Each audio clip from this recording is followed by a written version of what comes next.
Good morning, Facebook, YouTube, and Twitter. This is Rich again, back for your first video blog of the day for Sunday, June 21st, 2015, around 7:28 in the morning, Billerica, Massachusetts.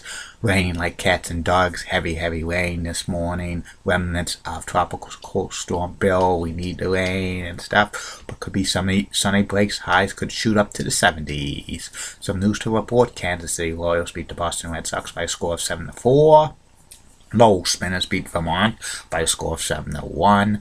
Happy Father's Day and happy first day of summer. That's about it on the news. My first video subject of the day is the review of the 2001 WWE King of the Ring pay-per-view, which took place on June 24th, 2001 at the Continental Airlines Arena, the Meadowlands, the iZone Center in East Rutherford, New Jersey, across the river from New York City. This was the 9th and next to last WWE King of the Ring pay-per-view. The main event was a triple threat match for the WWE Championship. Stone Cold, Steve Austin against Chris Benoit and Chris Jericho. Plus they had some other great matches on this King of the Ring pay-per-view. And before the King of the Ring pay-per-view, they had one match. It was Matt Hardy with Lita facing off against Just Incredible for the European Championship. This was a decent match. It was on Heat, and Matt Hardy gets the Duke, retaining the European Championship. Lita gave a Hurricanrana to Just Incredible, and Matt beat him 1-2-3. And this is what happened at the King of the Ring pay-per-view that was called by good old Jim Ross and Paul Heyman. The first match was the semifinals for the King of the Ring tournament.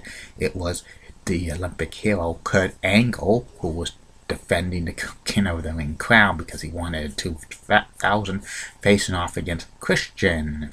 And this was, and both Kurt Angle and Christian were friendly and stuff. They were good friends along with Edge and stuff.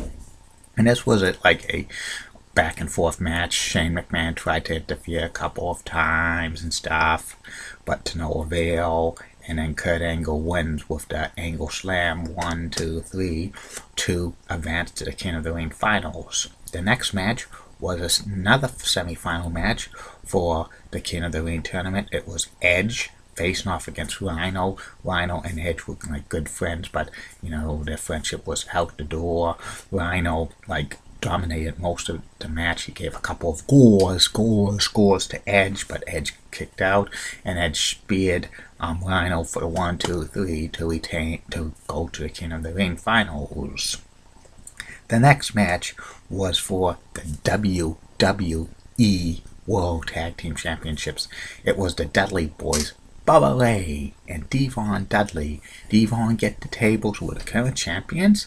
They're gonna face off against Spike Dudley and a mystery partner. And that mystery partner turned out to be the Big Red Machine Kane. That's gotta be Kane, as Vince McMahon would say and stuff like this. This was a tag team match, and it was a good tag team match. Kane beat up on the Dudleys, Bubba Ray and Devon and stuff, and a couple of times they almost got the upset win.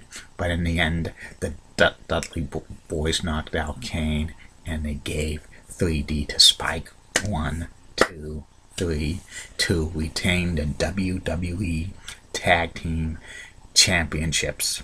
The next match was the finals for the King of the Ring tournament.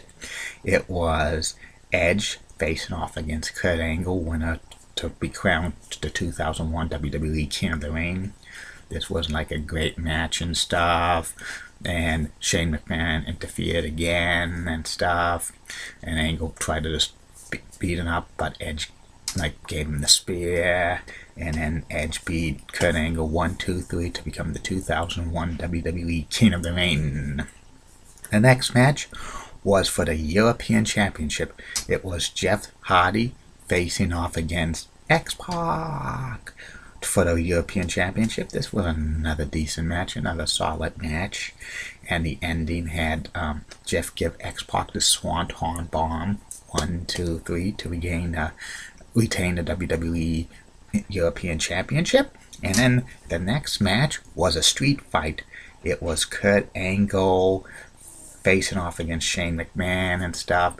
And this was the build-up because Shane McMahon was the storyline owner of WCW and stuff, and he was, after WWE stars and stuff. And the street fight was over 26 minutes, probably one of the best matches ever on a King of the Ring pay-per-view that was not a tournament. They were fighting all over the place. Shane McMahon Kurt Angle gave Shane like a couple of belly-to-belly suplexes. One of them broke like that area where they come out of for King of the Ring, and he thought Shane was knocked out and stuff. A lot of great fights on this and stuff. Right, and Shane tried to get the momentum a few times, and then Kurt Angle got the momentum. Eventually, Kurt Angle beat Shane McMahon with, I think, the Angle Slam for the 1, 2, 3 was up over 26 minutes. Was a great match. Kurt wrestled 3 times on this King of the Ring pay-per-view. You gotta give him credit for that, and it was awesome.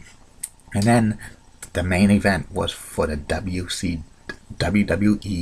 World title. It was Stone Cold Steve Austin facing off against Chris Benoit, facing off against Chris Jericho, and they were piping up this before the pay-per-view. There were rumors that Chris Benoit and Chris Jericho were rumored to be being recruited by Shane McMahon to join the WCW and stuff like that, because they were, with this angle with WCW and WWE, which turned out to be the Field Invasion angle, which that's another story for another day. And this was another classic 20-minute match. Benoit and Jericho basically were teaming up from time to time to beat up Stone Cold and stuff, but Stone Cold got the advantage and stuff. And then in this match, Chris Benoit legitimately hurt his neck, and he worked through it. And there were several pinfall attempts and stuff.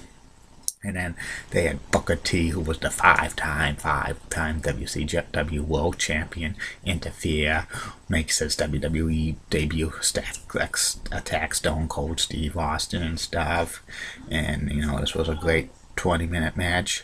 Eventually, Stone Cold pins Jericho to win the match and retain the title in a triple threat match, which was pretty good and stuff like that. And afterwards, Chris Benoit misses a year because he needed fusion neck surgery, just like Stone Cold had and several other WWE superstars had over the years. This WWE King of the Ring pay-per-view was pretty good. I give it an 8 out of 10 stars. Lots of solid matches and stuff.